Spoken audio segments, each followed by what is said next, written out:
Thought Bubble Audio.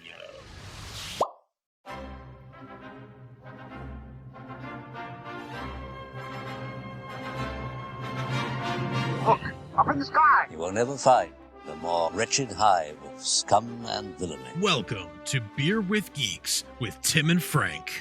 Who are you? I'm Batman. I am Iron Man. Your friendly neighborhood Spider-Man. Hi, Christopher. I'm Nero. My name is Inigo Montoya. You're a wizard, Harry. A couple of guys with a couple of beers and a whole lot of pop culture nostalgia. Make it so, number one. Ladies and gentlemen, the Beatles. I named the dog Indiana. Life finds a way. I am serious. And don't call me Shirley. Now sit back and crack open a cold one, because it's time for Beer with Geeks. It comes in paints. Shaken, not stirred. Great Scott! I was way off. I knew it started with an S, though. Hi, and welcome to Beer with Geeks, where two geeks geek out with beer. I'm Tim, and with me, as always, is my man who went to a galaxy far, far away, but managed to come back. Frank, how are you today? I did. I boarded the shuttle Tidarium and made my way back. The codes were a little old, but they checked out. Oh, yep, you're back on track. Yep, Good, yep. And there we go. So I don't know why I picked shuttle Tidarium. I just did. Hi. Hi. How you doing? I'm good. How are you? I'm doing great. Excellent. I Excellent. have some exciting tales to regale you with. And I'm looking forward to getting down into it. But first, I want to hear from you. I want to hear what you're drinking. I am drinking a Feyborn Berliner Weisse Blueberry from Down the Road Beer Company. I've had this before. Did I have it? I think I had it on the Titans episode. That sounds with right. Lauren. That sounds right. I remember you mentioning Down the Road on that episode. So yes, I think so. Yeah. I'm pretty sure that's when we had it, and when I had it. But it's a real summer beer, and we're like inching our way out of summer. So but I'm like, I really should drink this beer now. Like, I have to finish it. Totally. I did one last run to my neighborhood beer store of like a bunch of summer beers, just because I'm starting to see the pumpkin beers starting to make their way onto the shelves, and I was like, all right, I got to get one last batch of summer beers and enjoy these while I can. So agreed. So Oktoberfest is in the taps. Yeah, already. Starting. I saw some Shipyard Pumpkinhead starting to make its way around. So pumpkin is really a late summer vegetable. So I suppose in a way, it's okay to have pumpkin in the late summer because that's actually when you're supposed to have it. I suppose, but admittedly, it's pretty heavily associated with fall. So right. Do you think that if jack-o'-lanterns weren't a thing, would we associate the pumpkin with fall the way that we do? That's interesting. I would bet yes, because I think I don't know. I don't know what the history is or whatever, but like it seems to me that like pumpkins are often pictured with like fall leaves, like leaves that have turned, right? That are like the foliage and that kind of thing. So even visually I sort of associate it with the fall. But you're right. It's like a late summer harvest, vegetable. But I don't know. Yeah, I don't know. All I know is jack-o'-lanterns, right? Yeah, jack-o'-lanterns roll around because pumpkins are starting to decay. So like, oh, we should do something with these. Yeah, true. Yeah, true. Yeah. You're not wrong. Yeah, I can't argue with. No, but I also think you're right. I mean, I think you're right. It's a fall drink. Give me till September 24th or whatever it is. Yeah, and then I'll start having it. Then I'll start get me past Indian summer in the New England, and I will. Yeah. Right. And I will be here for you, like a good friend. Yeah. And his beer. I am looking forward to my first Pumpkinhead. I'm a Southern Tier Pumpkin. Oh man, I got to get some of that this fall. But anyway, that's great. That's great. The Berliner Weisse. Love a good Berliner Weisse.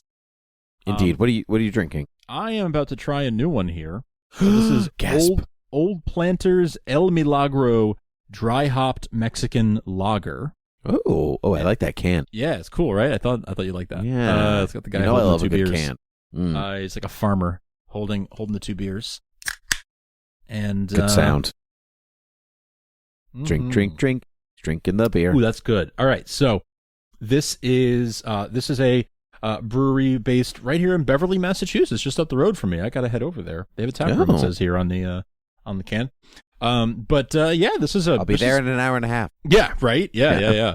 No, this is really good. This is a really good lager. It's a very it's actually It's very it's quite hoppy, but very malty at the same time. I guess that's the dry hopped lager. Yeah, I like it. I'm into it. Thumbs up. Like 2 it. thumbs up from me.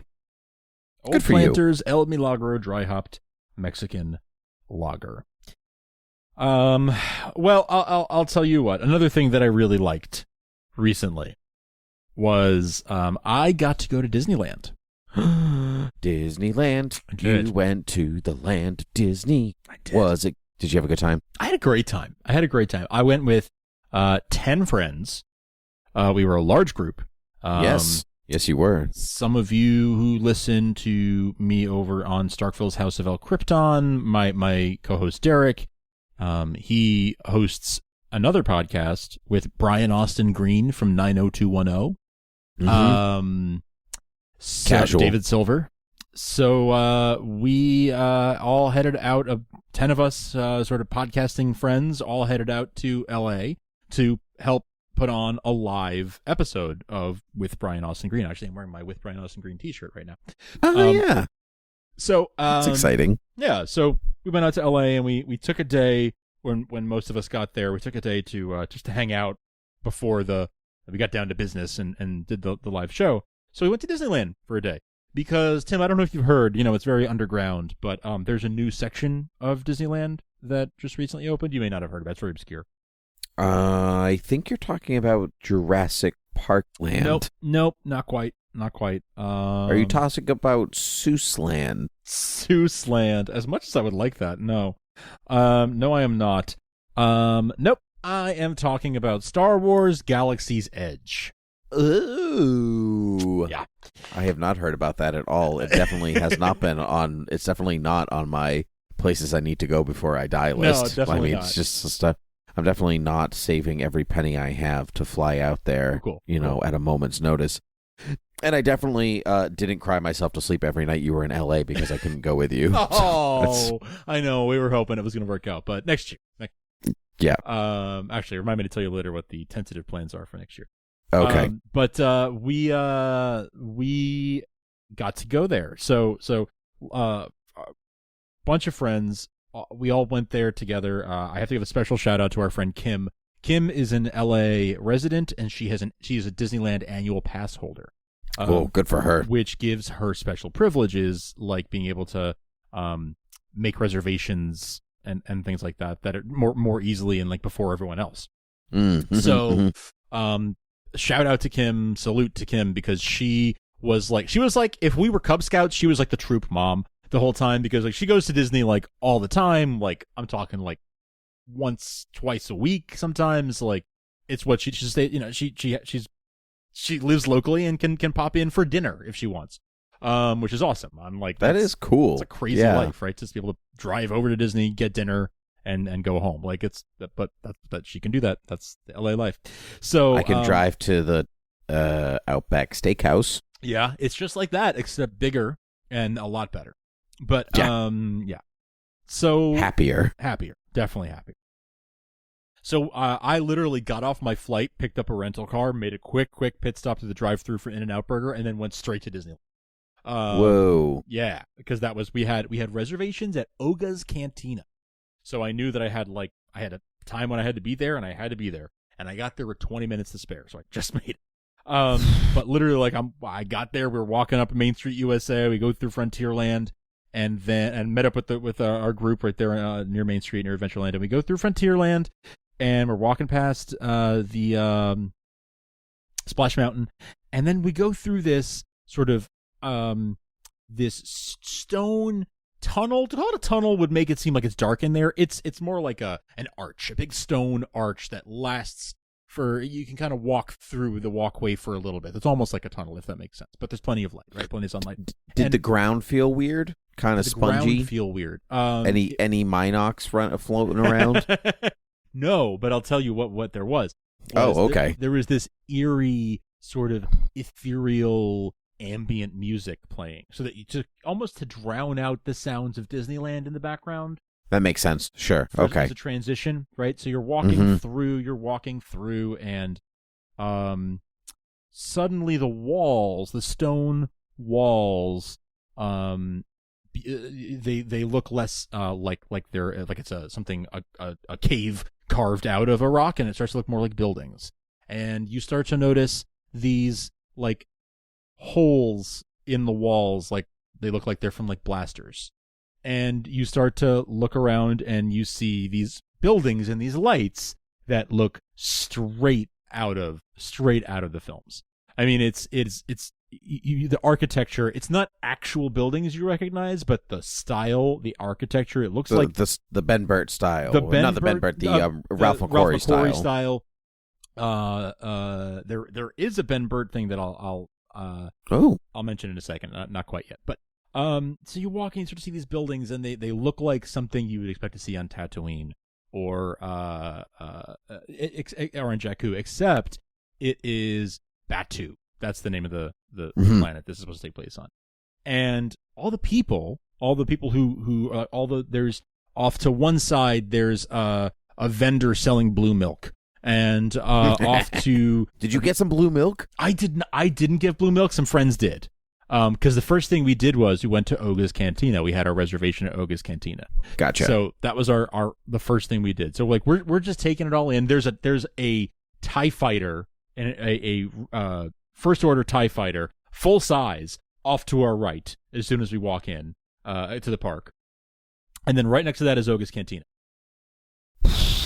That's cool. It's just a full size TIE fighter is friggin' cool. big and right out there. It is like I couldn't take enough pictures of it. Like I wanted pictures of myself in front of it. I wanted pictures of it just on its own. Like it was I just was like I want to show how cool this is. It is a first order TIE fighter right there, like first thing I saw. And so I'm taking that in, and a few steps down is Oga's Cantina, and it's almost time for our reservation. So we check in at the host's end, and we get in line. They let us in like 5 minutes later. And it is like, I felt like I was at the Mos Eisley Cantina. Like the bar looks just like you'd expect it to look in Mos Eisley. The details everywhere in this place. I mean, like the floor has like that grime. Yes, honestly, yes. But like that specific grime that is specific to Star Wars. Lived in grime. That worn yes. look, that lived, worn universe, used universe look. That like a stone floors you would expect them to have. The bar is lit up, and the lights lighting up the bar are those like sort of oblong, rounded edges, like pill shaped. Yep. Lights that you see everywhere all over Star Wars, right? Like in Imperial ships, and I guess even in the Falcon to an extent. Like the bar is lit up with those. Behind the bar are a collection of weapons and creatures. I'll post a photo album of some pictures that I took. That's a great idea. I'll put it in the show notes. But it's all these there's a tank with some kind of water creature living in it. And it's like moving and bopping around and stuff. There's music, of course, because it's Cantina. There's music. Sure. And it's not a live band. Is it the Cantina music? Is it like the Mos Eisley music? For the most part, no. I did hear one modal nodes. I did hear one. I don't think it was. It was the other one. It was. Yeah.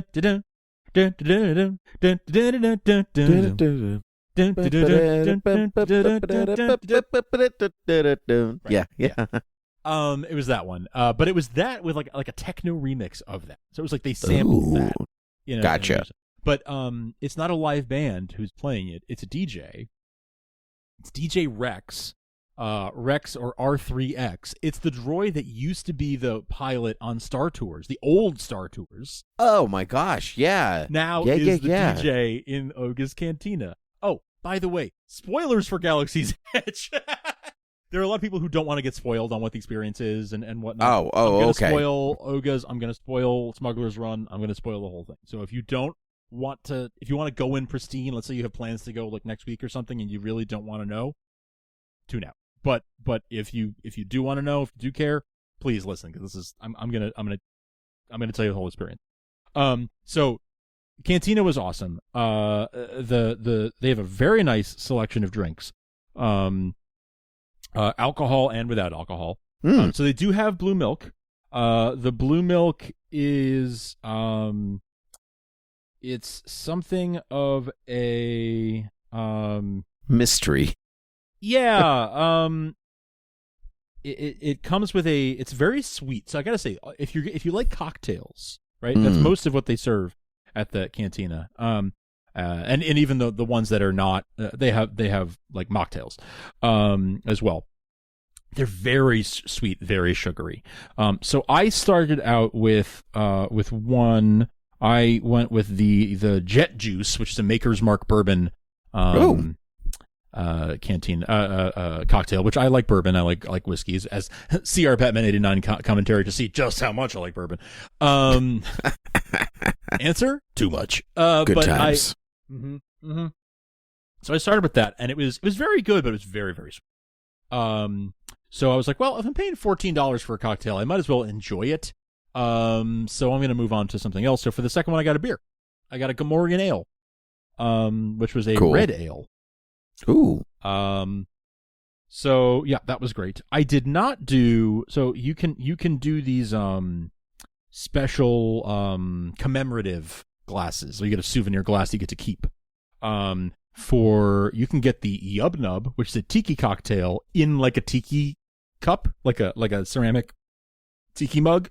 And the carving, you know how those mugs always have like a face on them or something, right? Yes. The carving around the outside of the tiki mug tells the story of the Battle of Endor.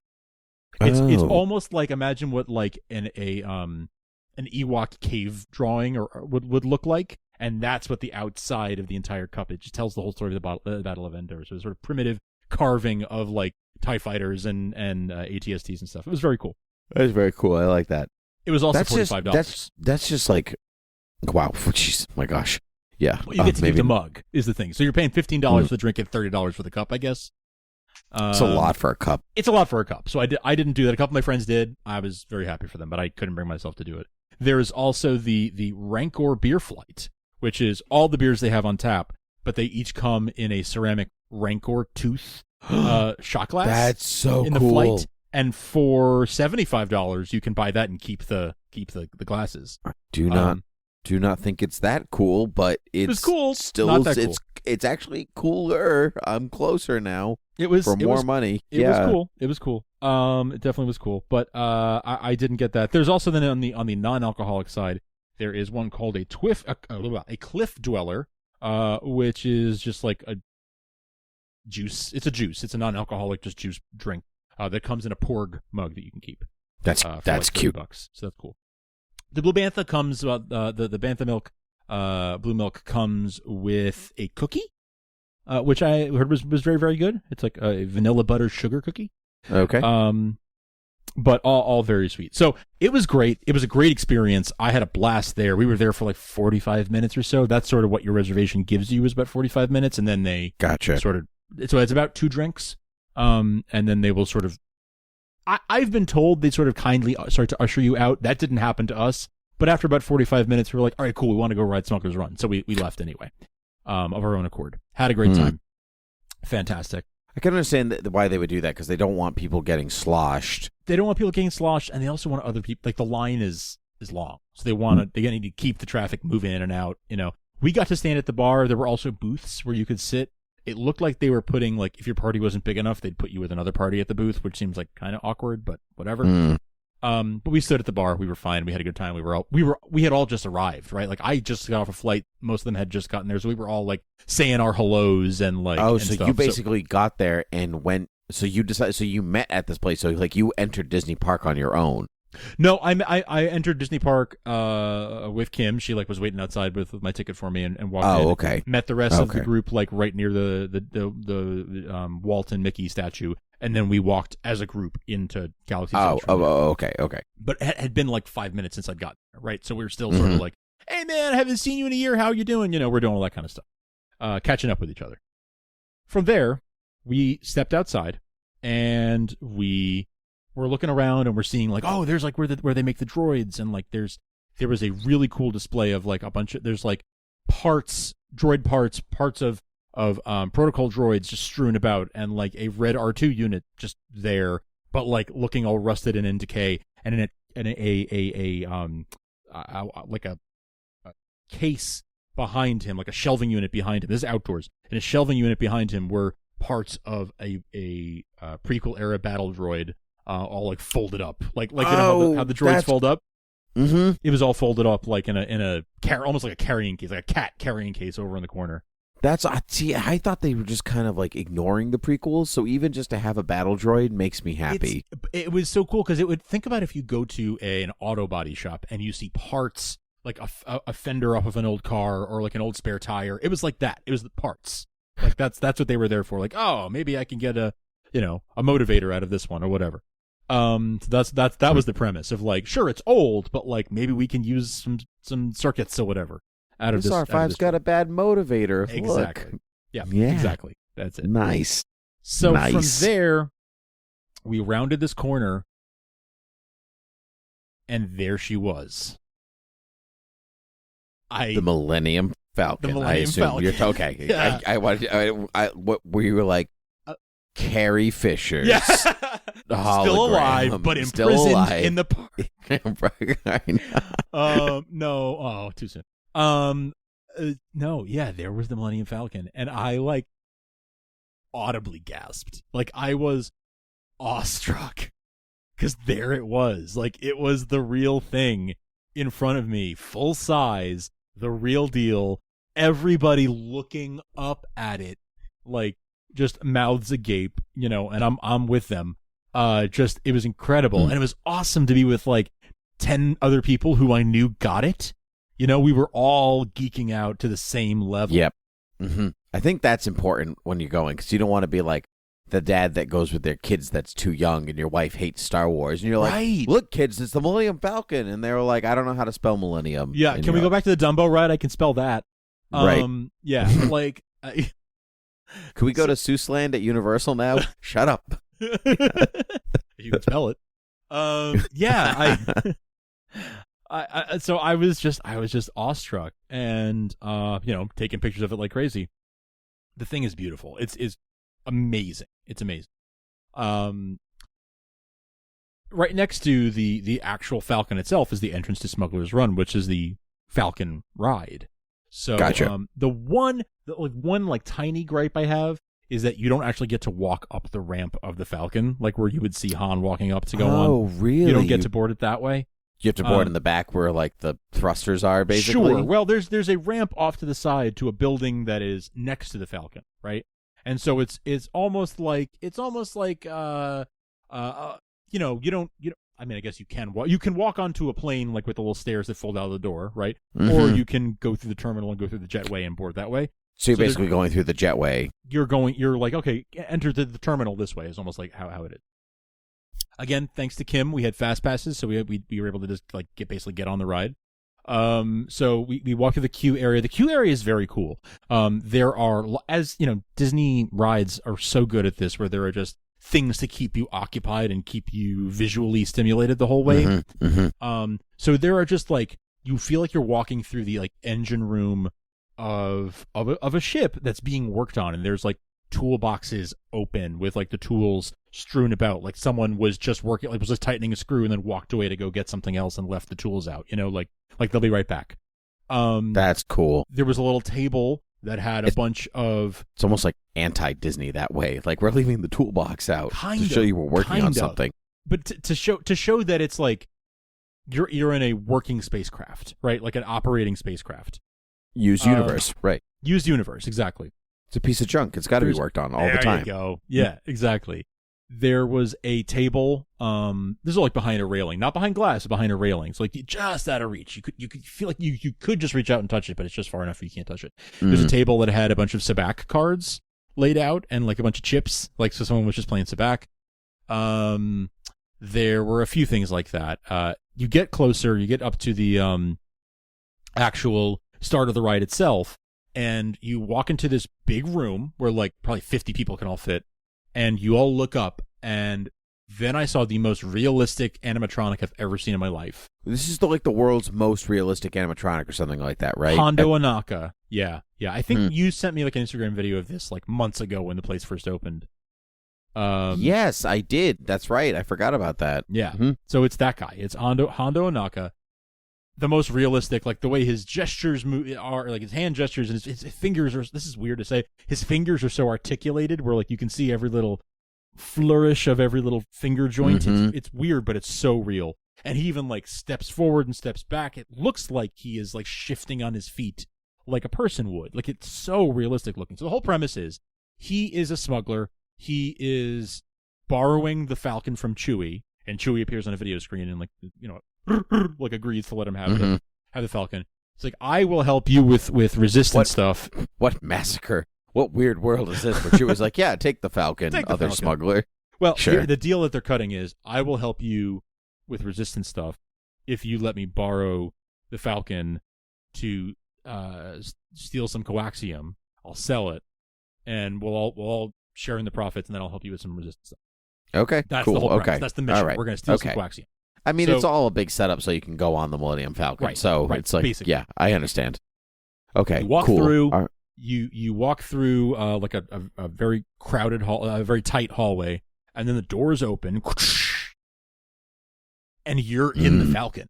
Now you're in the Falcon. Like, there is the holochess table right there, and there's like the round hallway with like, Chewie, we're home. Like, you're there, you're in it, you're standing in it when the door opens, and immediately what everyone does is everyone's group all goes over to the holochess table to take a picture by the sitting around the table. Like, that's what every group does.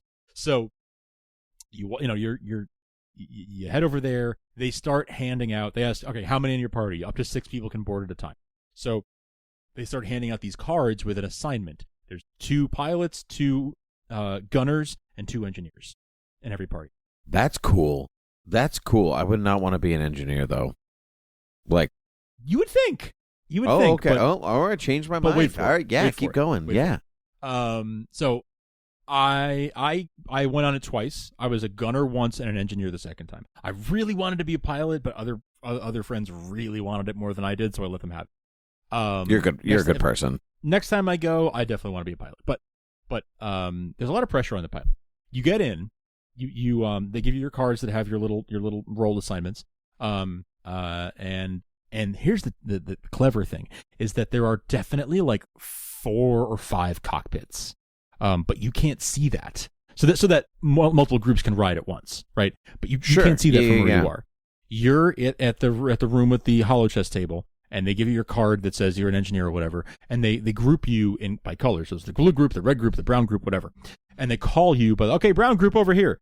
And so let's say the 4 or 5 different groups all disperse to through different doors, and through each of those doors is a different cockpit. But you can't tell that from where you are. Does that mean that you're actually not in the Millennium Falcon that you see when you walk in? You're not. That's a model out front for looks. That's why you don't go for it, right? Oh, yeah, right. So- Yeah. Because you got to fit as many groups as possible. Right. So it makes you basically that's think for the you're going photo in the ops. Millennium Falcon, but you're not. Exactly. It looks like you are. It looks like you're getting into that Falcon. Like the way they have it set up, you feel like you're getting into that Falcon. That ballroom. So smart. But Mm, it's so that smart. ballroom. It's like it's Disney Imagineering at its finest. So they pull you in there. Hondo reminds you what the mission is one more time. Now you're standing in another one of those sort of hallways that looks like the Chewie We're Home hallway. And I didn't notice it, but I'm told that if you look off to one side, you can actually see the stairs going up and down to where the pivoting guns are from the dogfight in A New Hope. Oh, You can yeah, actually see yeah. that. That's cool. Oh, so that's not where the gunners are. No, you're all in the cockpit. Everyone's just in the cockpit. So okay. From there, Hondo recaps what the mission is going to be one more time. You get into the cockpit now, right? So there's 2 seats up front for the pilots. There's 2 behind that for the gunners, 2 behind that for the engineers. The way it works is you are actually controlling the ride. It is fully interactive. Like if your pilots are steering poorly, you can destroy the Falcon. You can do a bad job. Whoa. Yeah. So have you ever been to Mission Space at Epcot, the Mars ride? I've been to Epcot, but when I was a tiny child, Okay. so no. Okay. So Mission Space is one of my favorite rides there, and it's like a space simulator, like actual space, like you're spinning really fast to feel the G-forces and stuff, to make it feel like you're blasting off and stuff. There's different roles there where it's like, okay, you like hit the thrusters or whatever, but if you don't do them, the ride will do them for you. Sure. So that the experience isn't ruined. This Smuggler's Run is a real life video game where you are actually in control. Wow, the times they are changing. They are. So wow. I think it's because like they know that kids get video games and like get like will know what, even a kid will know what to do. So they one pilot controls up and down, the other pilot controls left and right. The gunners probably, in my opinion, have the least interesting role because they literally just push a button that fires, and it's up to the pilots to like aim the ship so that you're aiming at the right stuff. Oh, okay. The engineers you're right. in the back. That's not as interesting because I thought you'd be on like I got him. I No, thought it's you'd not be like on that. You're just pushing a button that lights up, and you just oh yeah, I don't want to do that. You shoot lasers. Yeah. The pilots are actually steering, and they actually get to go into hyperspace and punch it. Which when we went into hyperspace, everyone in our cockpit all yelled "punch it" at the same time, which was so fun. And then the engineers have probably the second most interesting role because you're trying to steal coaxium from like a train, like in Solo. Like at the beginning of Solo, you're actually a train like that, and you have to like release the tow cable and retract the tow cable and that kind of stuff. And there's actually timing involved, and there's specific buttons that like light up and tell you when to press them. So when I was an engineer, I felt more in control of the game, like more in control of our team's success of our mission than I did as a gunner. Because a gunner, I was just sort of like, yeah, I'm shooting at the enemy who's coming at us, but like if the pilot sucks, then I'm not gonna hit my target. But as an engineer, like I'm releasing the tow cable, I'm pulling the stuff in, I'm actually in charge of like a significant part of our mission. That's right. Yeah, the mission either apart from the ship being okay or not okay, you are responsible for getting the thing. If I don't fire the tow cable at the right time, like we don't succeed. So, and you actually get scored. Each of you gets a score of like your percentage of like how many hits and misses of whatever. Oh my gosh, that's intense. It's intense, and at the end like they count camping. Points. Yeah, like camping, and like space camping, and and like the pilots get graded on how much damage the ship sustains because like they crashed into a wall or something. Like there's actual points awarded at the end of it and a percentage and stuff. And Hondo, at the end, tells you if you did a good job or a bad job, and how much coaxium you got, and like how much money, how many credits you earned, and what his cut is going to be because he's selling it, and all this stuff. That's great. How well did you do? Did you because you played twice? So played twice. The first time we didn't do so great. We got like maybe 60% or something. Second time we got like in the 80s, which I felt was pretty good. That's good. So I felt in a lot of ways that's better than Han Solo would ever do. So that's true. Yeah, it's very realistic in terms of the movement of the cockpit. Like you feel going up and down and sideways and slantways and like at one point there is spoilers. There is a like free fall thing where like you fall like off a cliff sort of.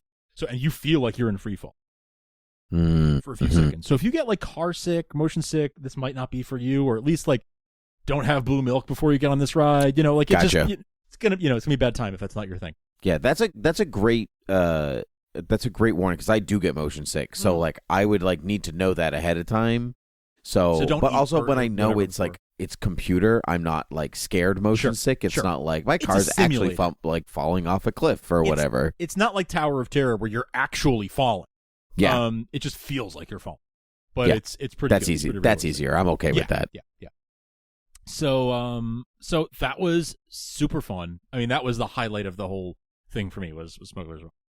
But there's plenty more to see while you're there. So aside from the Cantina, aside from Smuggler's Run, there's the lightsaber workshop. I did not do that. My friend Will did it. You can build your own lightsaber. You can design the hilt yourself with parts that you want. Cool. It's $200. So expensive, but it looks awesome. It makes the sounds. It does the whole thing. It's great. It's a really nice looking piece of equipment when it's done. You customize it.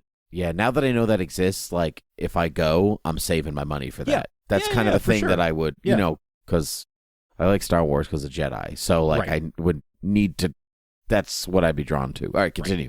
Continue. That's cool. I didn't know that was a thing. That's cool. You need to get you generally need to get a reservation for that. I think you can do standby, but it's very hard to get standby. They take very few of those. So you gotta make a reservation for that. So you make your custom lightsaber. There is a droid depot where you can build your own droid for $100. Cute. Yep. Those are cool. No one from my party did that, so I didn't get to see that up close. But And you can take a guest in to build the droid or the lightsaber. You can take, I think, 1 or 2 guests with you. Okay. So that's cool. So even if a friend doesn't want to build one, but they want to see what it looks like, they can come in and see that. They can like come and stand with you. That's exactly. Family friendly place. Yep. Exactly. Dad's building a lightsaber, kids. You're coming with me. You don't have a choice. Exactly. Yeah.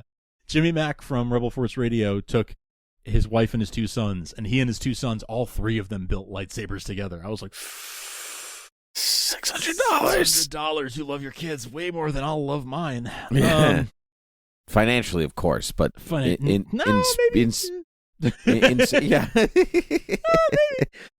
There is a lot of there is a really cool area called the Ronto Roasters, and like a rotisserie chicken like on a spit. Mm-hmm. Sure. So they have a big like a Ronto, which I guess is like some big animal. I'm not sure which movie that's from or where it's from, but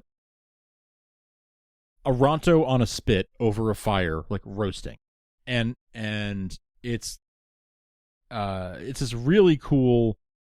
A Ronto is the thing that George Lucas added into Mos Eisley in the 1997 thing, where the Jawa swings from it, where it stands back on its hind legs. It looks like a big giraffe. Oh, okay. Yep. Okay. So there's one of those on a spit over a fire roasting. That's a huge thing to have on a spit. It's giant. The thing is the size of a room in front of you. Oh, right? okay. Yeah, okay. Then that's a Ronto. Yeah. It takes up most of the space. It's like an outdoor-indoor sort of restaurant area. And behind that, there's a counter where you can go and buy Ronto wraps, which are these really delicious. It's basically, I think it's like a hot dog with like brisket on it and coleslaw. Be still my heart. Yeah. Sheesh. Everyone but literally, it might stop. Actually, yeah, they were delicious. Mm-hmm. But a Ronto wrap. They also have like salads and other stuff too. They sell Coke and Sprite and stuff in these little thermal detonator bottles. I knew about that those. Because you can't bring them on airplanes. TSA put the kibosh on those. Yeah. Do they say like Coca-Cola, but in the Star Wars script on the side or something like that? Not in a font that I'm sure someone will tell me what it is, but it's a font that's of some Star Wars language. So yes, it's not decipherable. It's not recognizable as the Coca-Cola logo at all. It's just it's the right colors. So it's the color scheme would give it away, but it doesn't look like the letters Coca-Cola. I disagree with that because Palmer, co-host of Academy Rewind, literally sent me a picture of one today, and without context, he just sent me the picture, and I said, "Oh, that's the Coca. Is that a Coca-Cola?" What did I say to him? I said, "Is that a Coca-Cola thermal detonator?" Mm-hmm. That's it. And so if you look at the bottom line looks as like the bottom of the first C. Yeah, there are, and then the other one is the swivel of the top C. Well, but I'm saying, yes, you're right. They made it so that it is recognizable, but you can't make out letters COCA. No, you can't. No, you have to kind of. You have to be in the know at the same time. Yeah, it's like the shape of the Coca-Cola logo, right? Like yes, it's the right shape. It's just like it's almost like when you see those things where they just give you the first and last letter of every word in a sentence, and you can read the sentence. It's almost like that, where it's like, oh, I recognize that, but there's parts missing. Anyway, Ronto Roasters, Coca-Cola thermal detonators, very cool, all of it. There are a bunch of merch shops, and there were a lot of things that were quite tempting at varying degrees of reasonability and price. You could buy the $800 Kylo Ren helmet, right? Did it or move? You could buy the 12. No, it was just a helmet to wear. But the mask kind of separate like it does in the movie for $800. Like no, you just pop it on your head. I think it's like a bucket. But like a bucket. I don't know. They call the stormtroopers bucket heads. I don't know. They do, but no, I know. I love that, but it totally eliminates the need to spend $800 when you call it when you say like a bucket, like an $800 bucket. I am never going to look at that helmet the same way again. I'm just going to look at Kylo Ren and go, "You're wearing a bucket." Even though it's not, it doesn't look like a bucket, but that's how it will always be in my head. Like a bucket. Excellent. Well, that's what it is. Excellent. So there's that on the high end, and then on the low end was like probably, I mean, there was like pins and stuff, and there were the Millennium Falcon dice for $12, which I very nearly bought. But $12, really that's not bad. Not bad. Didn't really think I had a place to put them, so I didn't. And also, I could buy those somewhere else. If I wanted your car? Yeah, but I shared that car with my wife, and she's gonna be like, "So there's gold dice in our car for what reason?" Yeah, good point. Mm-hmm. You know? Yeah, I'll take them out. I'm sure she'd be like, "Okay, fine." It's true, because like my wife and I have separate cars, so if I wanted to get gold dice and hang them in my car, like it's my car. Yeah. Yeah. We only have one car. We only need one car. So right. Well, yeah, because you work in a city, so why would you have more than one? Precise. Right. Public transportation. But, exactly. But yeah, so that there were a few things like that were tempting. There were lots of apparel, lots of really cool like sweatshirts and t-shirts and hats and stuff, a lot of which were very tempting but a little pricey. They had an awesome replica of Chewie's satchel. Oh, I know you love.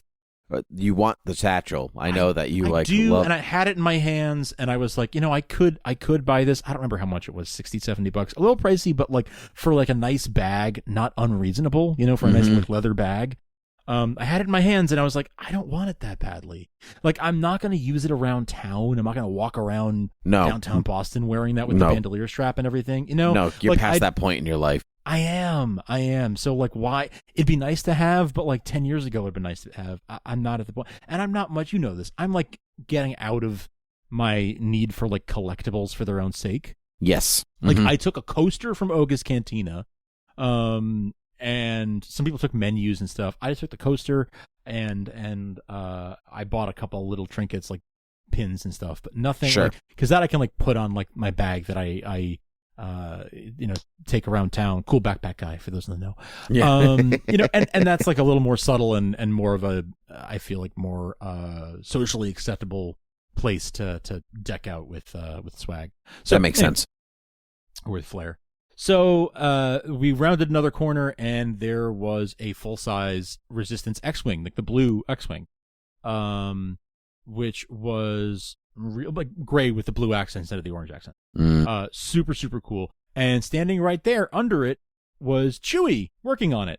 And he's like hammering away, like, and he's like trying to put parts in. And Rey is standing next to him, and she's handing him parts, and they're trying to work the problem and like figure out. And the woman who played Rey was, first of all, gorgeous, like model beautiful. I'm like, oh, it's LA. I guess there's probably a lot of like actresses and models around work at Disney. But like, and she looked like Rey. She looked like Last Jedi costume era Rey. What's really cool about this whole park is that they have made it so that right now it's in the era between The Last Jedi and The Rise of Skywalker. Right. But it could be adapted to I think after Rise of Skywalker. I think it will. I think that their plan is to adapt a lot of the like the costumes people are wearing and the things being said, and a few other things that are easy to change, coats of paint, things like that, to make it up to whatever the current era of Star Wars is. Because Batuu, is it Batuu? Is that the name of the planet that you're on? Yes. Yes. Okay. So that is supposed to play a part in Rise of Skywalker, or it's somewhere in there, because it if you look at like the official Disney timeline of Star Wars, the official Star Wars timeline, then it mentions Batuu in that timeline. Like there's something about it in there. I assumed that was because of Galaxy's Edge that was in there. Me too. I assumed synergy and stuff. Like there's a new Star Wars book out that takes place at Galaxy's Edge. It's like the Resistance is looking for a new, the Resistance is looking for a new base of operations before Rise of Skywalker. And I think that's basically what the whole story is. I think that book is also talked about like why General Leia doesn't use the Force until she's in space. Oh, that's where that. I had heard that there was a new explanation for that. I hadn't gotten around to reading about that yet. Yeah, it comes from the Galaxy's Edge book. Basically, is that it's been available to her, but she doesn't want to trick people. Basically, she's like, I'm not going to use the Force to trick people to get like what I want. That's not fair. So I'm going to do it the old-fashioned way, the way that I was trained how to do it, the way I know I can do it. And then so she saves her life, not out of self-preservation with the Force, but like they still need me. I'm not done yet. And so, yeah, I mean, that was kind of my read on it in the film too. So that wasn't like earth-shattering to me. That's the reasoning. I was like, yeah, sure. Yeah, that's what I know about her. That sounds about right. It checks out, right? Yep. Story check. Good stuff. Yep. Story checks out. Cool. Well, that's so you get that stuff. There were lots of other details. I mean, there's like speeders off in different corners, and there's like almost everywhere like in one of the shop, I think it was in one of the shops, like I saw IG-88 like in parts in a corner. Like there's lots of little hidden things. I mentioned that there's like welts and holes in walls where like clearly a blaster had struck. Little details like that just like sort of make the whole thing, more special.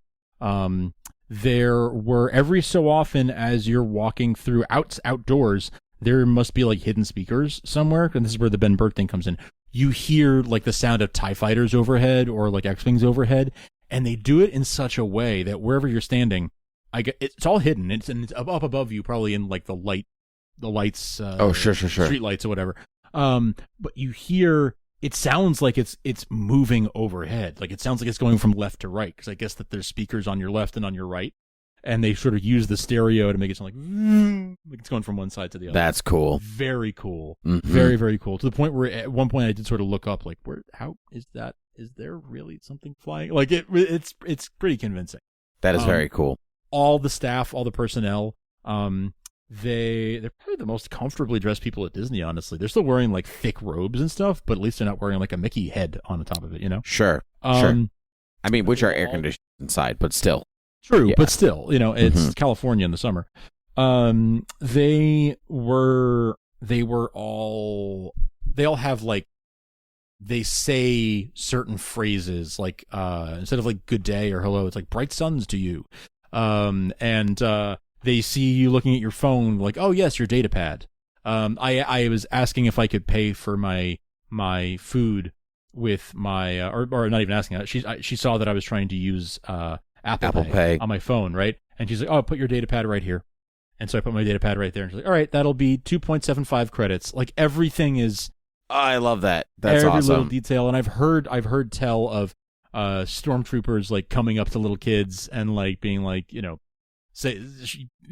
giving them orders and stuff like that, and apparently they must be using a voice changer or something, because all the stormtroopers talk the same, like have the same voice.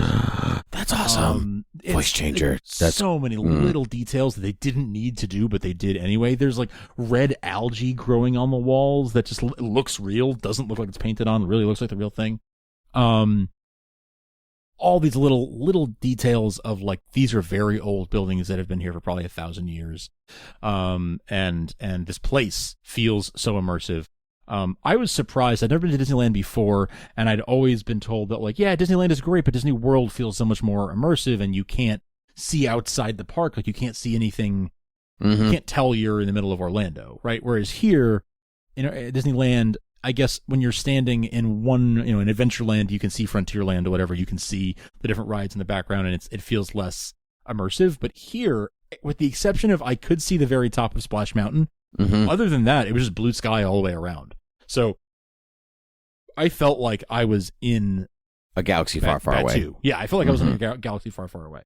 I want to give a shout out. There's a really great Instagram account called Batu Rebel, BATUU _Rebel. I'll put it in the show notes. BATUU _Rebel. And this is from somebody who is a secret spy who goes to Batu all the time. I think it's a person who is a Disney annual pass holder and just goes there every day. And they take these great photos of a lot of the little different details and hidden things that you might not notice unless you like looked up and looked around. But there's some great little things like, oh, that's from the movie, and that's from the movie, and that's like, there's this lightsaber, and there's some really great details there. So if you're into that sort of thing and you want to see a lot of the little Easter eggs, I very much recommend giving that a follow, because it's a lot of fun. I am doing it. Yeah, it's a lot of fun. But I mean, I could talk about it for so much more. There's like, I could talk about the merch for a while. I could talk about a lot of the different things for a while, but I think I've prattled on for quite enough. So that was my experience at Star Wars Galaxy's Edge. It was an absolute blast. I had such a great time. Rise of the Resistance ride has not even opened yet. So once that opens, I'll be very, very excited to go. I'd love to go to the one in Orlando and just see how they're different. Mm-hmm. Now that that's open. I was in LA the weekend that the Orlando one opened. But I didn't realize that it opened at Disneyland first. Yes. Yeah, it opened at Disneyland quite a bit before, I think. But yeah. Well, yeah, a couple months before. Man, it was something else. But just so much. So much. Oh man, a land speeder. I'm just looking at the. Yeah, I'm looking that's at what I'm saying, man. Two Rebels. It's great.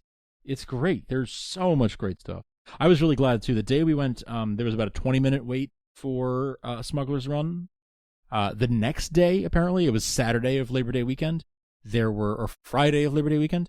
The day after we went, it was a 300-minute wait. Whoa. For to ride the Falcon. So 300 divided by 60. That is, it's like a 6-hour wait or something. Stupid long wait. So I was very glad that I went when I did.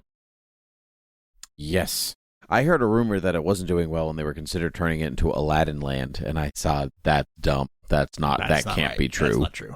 You know what is happening is that I think they're being very, especially in the early days, they were being very good about regulating the amount of traffic that went in, because they wanted it to not be overcrowded. And I think that people are interpreting that as like, oh, it's empty in here, it must be doing bad.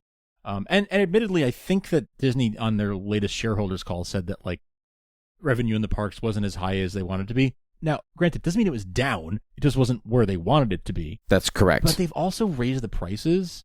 Yes, they did. And a lot of people thought that, oh, it's going to be busy, I can't go right away. And that kept a lot of people away. And I also think that just like the cost is probably higher than a lot of people. Like, I think they may have overestimated how much people are willing to pay. Like how much people are willing to, a family is willing to sacrifice to have a Disney vacation. Or can sacrifice, not even willing. Like, not willing, like, yeah, I just able to. can't get there. Yeah, sorry. Exactly. So, I think that they may have been a little overzealous there, but I think it'll even itself out eventually. It was a great experience. It's a great place. If you love Star Wars, I absolutely recommend it. I had a great time. The rest of Disney was a blast too. I could talk about that for hours, but I won't. It was fantastic, and I loved every minute of it. We went first thing like in the afternoon, and then went back at night right before they closed, for one last Smuggler's Run and a group photo in front of the Falcon at night, and it was just fantastic. It was just awesome, day and night. That is awesome. I'm so glad that you were able to go and fill us in on this experience, because Lord knows when I'll get there. So I'm so happy. Good for you.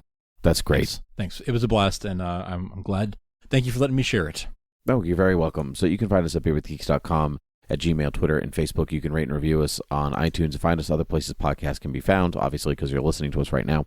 And naturally, you can go over to patreon.com to check out our Patreon to support the show, and you can head over to thoughtbubbleaudio.com to check out all other Thought Bubble Audio shows. Yes, I say these things. Tim. People don't really listen, but I say them because it's my due diligence. I gotta punch the numbers. It is our duty. Mm-hmm. It is our sworn duty. Indeed. But Frank, this was great. And so, until next time, cheers.